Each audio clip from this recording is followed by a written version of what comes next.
loyalty. That's you, give me the loyalty. Cause I'm taking the world, you'll see. I'm taking the world to see. They'll be calling me, calling me. They'll be calling me, calling me. They'll be calling me royalty.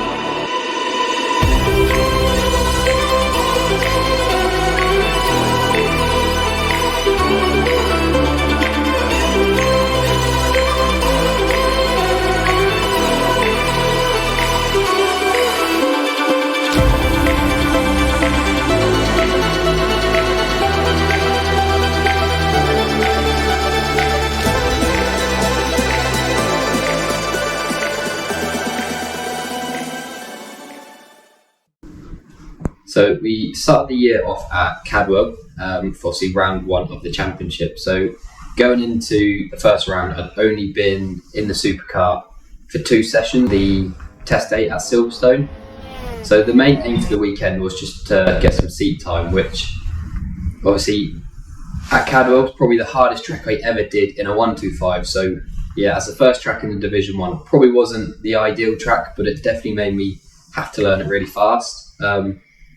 But did the test day, and the main goal for that was just to keep the car on the black stuff, which we managed to do. So we moved into the race day, and we didn't make any changes to the car because a lot of it was just me trying to learn and get a bit faster and just have some more confidence. So went out for qualifying, and we qualified 7th, but when there was a grid of I think 40 karts, actually we'll take a 7th all day long. We were aiming for a top 10 at sort of a push, so inside the top 10 we were more than happy.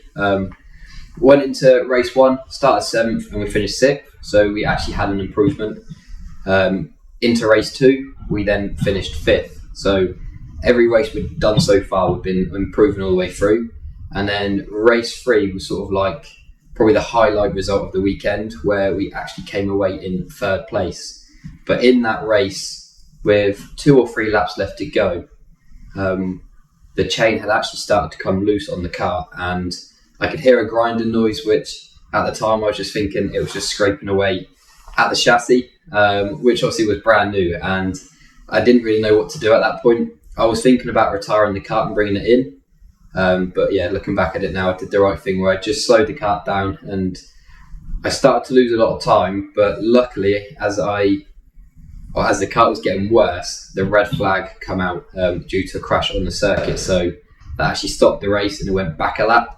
So that helped me out a lot, and yeah, in race 3 I actually ended up finishing in 3rd place.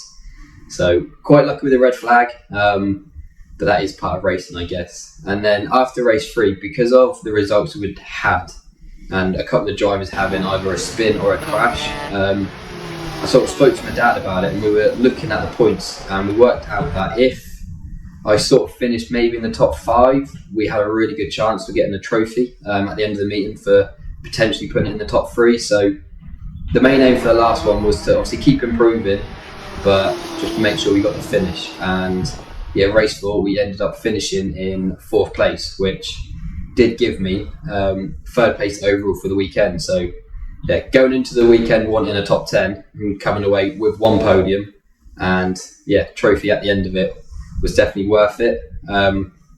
We also left 3rd place in the championship by I think only 30 points onto the leader. So actually for the start of the year it gave us a lot of confidence to, rather than just turn up to compete in a race, it was turn up to compete in the championship, which was something we were quite happy with.